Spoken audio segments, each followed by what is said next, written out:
22वां अध्याय तत्वों की संख्या और पुरुष प्रकृति विवेक। उद्धव जी ने कहा, प्रभु विश्वेश्वर, ऋषियों ने तत्वों की संख्या कितनी बतलाई है?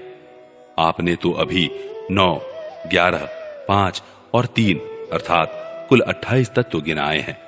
यह तो हम सुन चुके हैं, किंतु कुछ लोग 26 तत्व बतलाते हैं, तो कुछ 25, कोई 7, 9 अथवा 6 स्वीकार करते हैं, कोई 4 बतलाते हैं तो कोई 11। इसी प्रकार किन्हीं किन्हीं ऋषि मुनियों के मत में उनकी संख्या 17 है, कोई 16 और कोई 13 बतलाते हैं। सनातन श्री कृष्ण, ऋषि मुनि इतनी भिन्न संख्याएं किस अभिप्राय से बतलाते हैं? आप कृपा करके हमें बतलाइए। भगवान श्री कृष्ण ने कहा, उद्धव जी, वेदज्ञ ब्राह्मण इस विषय में जो कुछ कहते हैं वह सभी ठीक है, क्योंकि सभी तत्व सब में अंतर्भूत है। मेरी माया को स्वीकार करके क्या कहना असंभव है। जैसा तुम कहते हो वह ठीक नहीं है, जो मैं कहता हूं वही यथार्थ है। इस प्रकार जगत के कारण के संबंध में विवाद इसलिए होता है कि मेरी शक्तियों, सत्व, रज आदि गुणों और उनकी वृत्तियों का रहस्य लोग समझ नहीं पाते। इसलिए वे अपनी अपनी मनोवृत्ति पर ही आग्रह कर बैठते हैं। सत्व आदि गुणों के क्षोभ से ही यह विविध कल्पना रूप प्रपंच, जो वस्तु नहीं केवल नाम है, उठ खड़ा हुआ है। यही वाद विवाद करने वालों के विवाद का विषय है। जब इंद्रियां अपने वश में हो जाती हैं तथा चित्त शांत हो जाता है, तब यह प्रपंच भी निवृत्त हो जाता है और उसकी निवृत्ति के साथ ही सारे वाद विवाद भी मिट जाते हैं। पुरुष शिरोमणि, तत्वों का एक दूसरे में अनुप्रवेश है, इसलिए वक्ता तत्वों की जितनी संख्या बतलाना चाहता है उसके अनुसार कारण को कार्य में अथवा कार्य को कारण में मिलाकर अपनी इच्छित संख्या सिद्ध कर लेता है। ऐसा देखा जाता है कि एक ही तत्व में बहुत से दूसरे तत्वों का अंतर्भाव हो गया है। इसका कोई बंधन नहीं है कि किसका किस में अंतर्भाव हो। कभी घटपट आदि कार्य वस्तुओं का उनके कारण मिट्टी सूत आदि में, तो कभी मिट्टी सूत आदि का घटपट आदि कार्यों में अंतर्भाव हो जाता है। इसलिए वादी प्रतिवादियों में से जिसकी वाणी ने जिस कार्य को जिस कारण में अथवा जिस कारण को जिस कार्य में अंतर्भूत करके तत्वों की जितनी संख्या स्वीकार की है, वह हम निश्चय ही स्वीकार करते हैं, क्योंकि उनका वह उपादान युक्ति संगत ही है। उद्धव जी, जिन लोगों ने 26 संख्या स्वीकार की है, वे ऐसा कहते हैं कि जीव अनादिकाल से अविद्या से ग्रस्त हो रहा है। वह स्वयं अपने आप को नहीं जान सकता। उसे आत्मज्ञान कराने के लिए किसी अन्य सर्वज्ञ की आवश्यकता है। 25 तत्व मानने वाले कहते हैं कि इस शरीर में जीव और ईश्वर का अणुमात्र भी अंतर या भेद नहीं है, इसलिए उनमें भेद की कल्पना व्यर्थ है। रही ज्ञान की बात, सो तो सत्वात्मिका प्रकृति का गुण है। तीनों गुणों की साम्य अवस्था ही प्रकृति है। इसलिए सत्व, रज आदि गुण आत्मा के नहीं, प्रकृति के ही हैं। इन्हीं के द्वारा जगत की स्थिति, उत्पत्ति और प्रलय हुआ करते हैं। इसलिए ज्ञान आत्मा का गुण नहीं, प्रकृति का ही गुण सिद्ध होता है। इस प्रसंग में सत्व गुण ही ज्ञान है, रजोगुण ही कर्म है और तमोगुण ही अज्ञान कहा गया है। और गुणों में क्षोभ उत्पन्न करने वाला ईश्वर ही काल है और सूत्र अर्थात महतत्व ही स्वभाव है। उद्धव जी, पुरुष, प्रकृति, महतत्व, अहंकार, आकाश, वायु, तेज, जल और पृथ्वी, ये 9 तत्व मैं पहले ही गिना चुका हूं। श्रोत्र, त्वचा, चक्षु, नासिका और रसना, ये 5 ज्ञानेंद्रियां, वाक, पाणि, पाद, पायु और उपस्थ, ये 5 कर्मेंद्रियां, तथा मन, जो कर्मेंद्रिय और ज्ञानेंद्रिय दोनों ही हैं। इस प्रकार कुल 11 इंद्रियां तथा शब्द, स्पर्श, रूप, रस और गंध, ये ज्ञानेंद्रियों के 5 विषय। इस प्रकार 3, 9, 11 और 5 सब मिलाकर 28 तत्व होते हैं। कर्मेंद्रियों के द्वारा होने वाले 5 कर्म, चलना, बोलना, मल त्यागना, पेशाब करना और काम करना, इनके द्वारा तत्वों की संख्या नहीं बढ़ती। इन्हें कर्मेंद्रिय स्वरूप ही मानना चाहिए। सृष्टि के आरंभ में कार्य और कारण के रूप में प्रकृति ही रहती है। वही सत्वगुण, रजोगुण और तमोगुण की सहायता से जगत की स्थिति, उत्पत्ति और संहार संबंधी अवस्थाएं धारण करती है। अव्यक्त पुरुष तो प्रकृति और उसकी अवस्थाओं का केवल साक्षी मात्र बना रहता है। महत्त्व आदि कारण धातुएं विकार को प्राप्त होते हुए पुरुष के ईक्षण से शक्ति प्राप्त करके परस्पर मिल जाते हैं और प्रकृति का आश्रय लेकर उसी के बल से ब्रह्मांड की सृष्टि करते हैं। उद्धव जी, जो लोग तत्वों की संख्या 7 स्वीकार करते हैं, उनके विचार से आकाश, वायु, तेज, जल और पृथ्वी, ये 5 भूत, छठा जीव और 7वां परमात्मा, जो साक्षी जीव और साक्ष्य जगत दोनों का अधिष्ठान है, यही तत्व है। देह, इंद्रिय और प्राण आदि की उत्पत्ति तो पंचभूतों से ही हुई है। जो लोग केवल 6 तत्व स्वीकार करते हैं, वे कहते हैं कि 5 भूत है और छठा है परम पुरुष परमात्मा। वह परमात्मा अपने बनाए हुए पंचभूतों से युक्त होकर देह आदि की सृष्टि करता है और उनमें जीव रूप से प्रवेश करता है।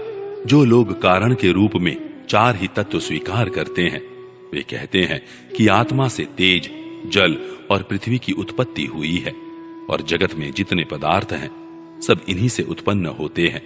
वे सभी कार्यों का इन्हीं में समावेश कर लेते हैं। जो लोग तत्वों की संख्या 17 बतलाते हैं, वे इस प्रकार गणना करते हैं: 5 भूत, 5 तन्मात्राएं, 5 ज्ञानेंद्रियां, 1 मन और 1 आत्मा। जो लोग तत्वों की संख्या 16 बतलाते हैं, उनकी गणना भी इसी प्रकार है। अंतर केवल इतना ही है कि वे आत्मा में मन का भी समावेश कर लेते हैं और इस प्रकार उनकी तत्व संख्या 16 रह जाती है।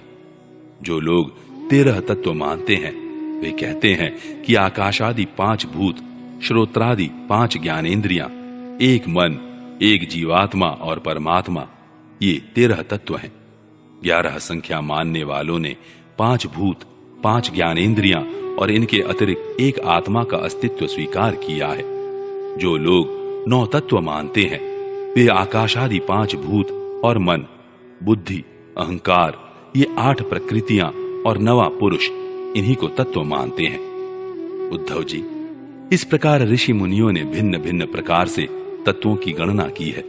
सबका कहना उचित ही है, क्योंकि सबकी संख्या युक्ति युक्त है।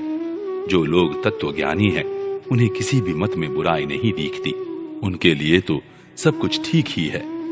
उद्धव जी ने कहा, श्याम सुंदर, यद्यपि स्वरूपतः प्रकृति और पुरुष दोनों एक दूसरे से सर्वथा भिन्न हैं, तथापि वे आपस में इतने घुल मिल गए हैं कि साधारणतः उनका भेद नहीं जान पड़ता। प्रकृति में पुरुष और पुरुष में प्रकृति अभिन्न से प्रतीत होते हैं। इनकी भिन्नता स्पष्ट कैसे हो? कमल नयन श्री कृष्ण, मेरे हृदय में इनकी भिन्नता और अभिन्नता को लेकर बहुत बड़ा संदेह है। आप तो सर्वज्ञ हैं, अपनी युक्ति युक्त वाणी से मेरे संदेह का निवारण कर दीजिए। भगवान, आपकी ही कृपा से जीवों को ज्ञान होता है और आपकी माया शक्ति से ही उनके ज्ञान का नाश होता है। अपनी आत्मस्वरूपिणी माया की विचित्र गति आप ही जानते हैं और कोई नहीं जानता। अतएव आप ही मेरा संदेह मिटाने में समर्थ हैं। भगवान श्री कृष्ण ने कहा, उद्धव जी, प्रकृति और पुरुष, शरीर और आत्मा, इन दोनों में अत्यंत भेद है। इस प्राकृत जगत में जन्म, मरण एवं वृद्धि, ह्रास आदि विकार लगे ही रहते हैं। इसका कारण यह है कि यह गुणों के क्षोभ से ही बना है। प्रिय मित्र, मेरी माया त्रिगुणात्मिका है। वही अपने सत्व, रज आदि गुणों से अनेकों प्रकार की भेद वृत्तियां पैदा कर देती हैं। यद्यपि इसका विस्तार असीम है, फिर भी इस विकारात्मक सृष्टि को 3 भागों में बांट सकते हैं। वे 3 भाग हैं: अध्यात्म, अधिदैव और अधिभूत। उदाहरणार्थ, नेतेंद्रिय अध्यात्म है, उसका विषय रूप अधिभूत है और नेत्र गोलक में स्थित सूर्य देवता का अंश अधिदैव है। ये तीनों परस्पर एक दूसरे के आश्रय से सिद्ध होते हैं और इसलिए अध्यात्म, अधिदैव और अधिभूत ये तीनों ही परस्पर सापेक्ष हैं। परंतु आकाश में स्थित सूर्य मंडल इन तीनों की अपेक्षा से मुक्त है, क्योंकि वह स्वतः सिद्ध है। इसी प्रकार आत्मा भी इन तीनों भेदों का मूल कारण उनका साक्षी और उनसे परे है। वही अपने स्वयं सिद्ध प्रकाश से समस्त सिद्ध पदार्थों की मूल सिद्धि है। उसी के द्वारा सबका प्रकाश होता है। जिस प्रकार चक्षु के 3 भेद बताए गए, उसी प्रकार त्वचा, श्रोत्र, जीवा, नासिका और चित्त आदि के भी 3-3 भेद हैं। प्रकृति से महत्त्व बनता है और महत्त्व से अहंकार। इस प्रकार यह अहंकार गुणों के क्षोभ से उत्पन्न हुआ प्रकृति का ही एक विकार है। अहंकार के 3 भेद हैं, सात्विक, तामस और राजस। यह अहंकार ही अज्ञान और सृष्टि की विविधता का मूल कारण है। आत्मा ज्ञान स्वरूप है। उसका इन पदार्थों से न तो कोई संबंध है और न उसमें कोई विवाद की ही बात है।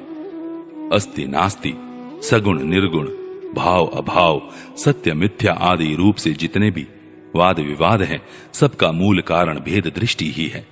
इसमें संदेह नहीं कि इस विवाद का कोई प्रयोजन नहीं है। यह सर्वथा व्यर्थ है। तथापि जो लोग मुझसे अपने वास्तविक स्वरूप से विमुख हैं, वे इस विवाद से मुक्त नहीं हो सकते। उद्धव जी ने पूछा, भगवान, आपसे विमुख जीव अपने किए हुए पुण्य पापों के फल स्वरूप ऊंची नीची योनियों में जाते आते रहते हैं। अब प्रश्न यह है कि व्यापक आत्मा का एक शरीर से दूसरे शरीर में जाना, अकर्ता का कर्म करना और नित्य वस्तु का जन्म मरण कैसे संभव है? गोविंद, जो लोग आत्मज्ञान से रहित हैं, वे तो इस विषय को ठीक ठीक सोच भी नहीं सकते और इस विषय के विद्वान संसार में प्राय मिलते नहीं, क्योंकि सभी लोग आपकी माया की भूल भुलैया में पड़े हुए हैं। इसलिए आप ही कृपा करके मुझे इसका रहस्य समझाइए।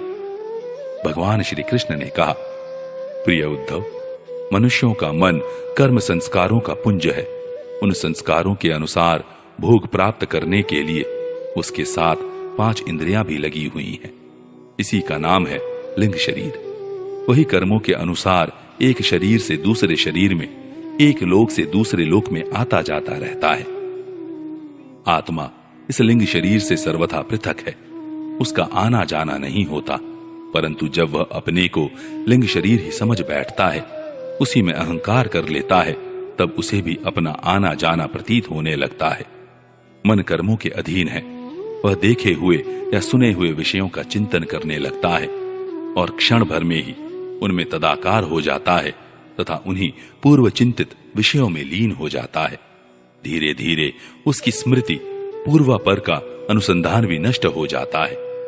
उन देवादि शरीरों में इसका इतना अभिनिवेश, इतनी तल्लीनता हो जाती है कि जीव को अपने पूर्व शरीर का स्मरण भी नहीं रहता। किसी भी कारण से शरीर को सर्वथा भूल जाना ही मृत्यु है।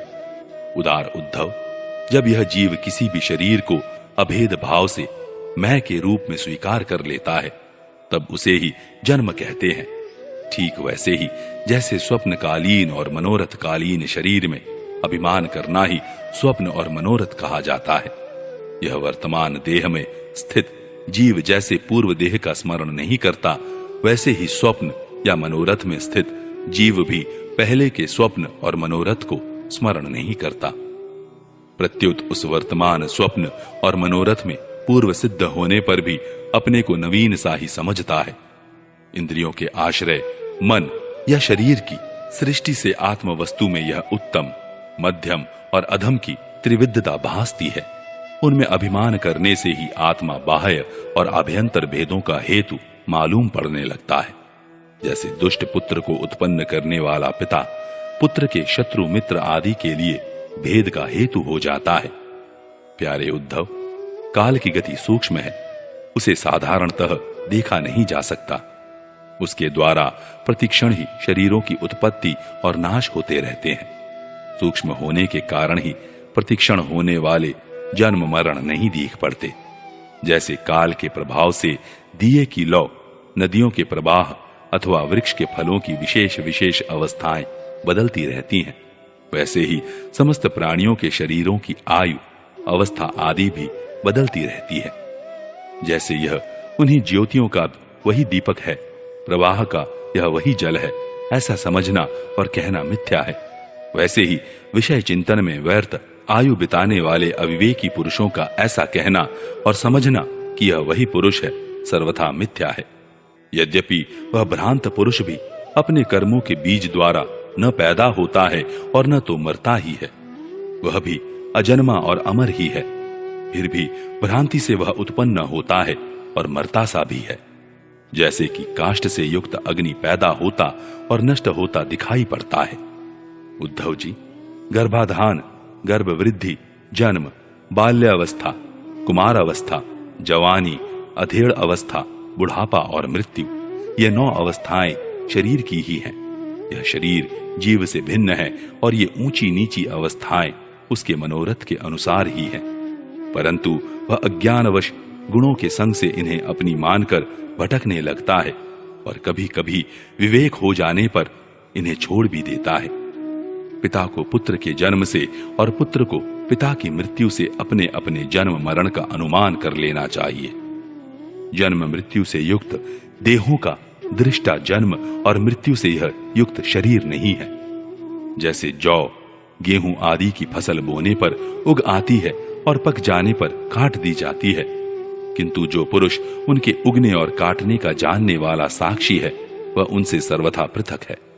वैसे ही जो शरीर और उसकी अवस्थाओं का साक्षी है वह शरीर से सर्वथा पृथक है।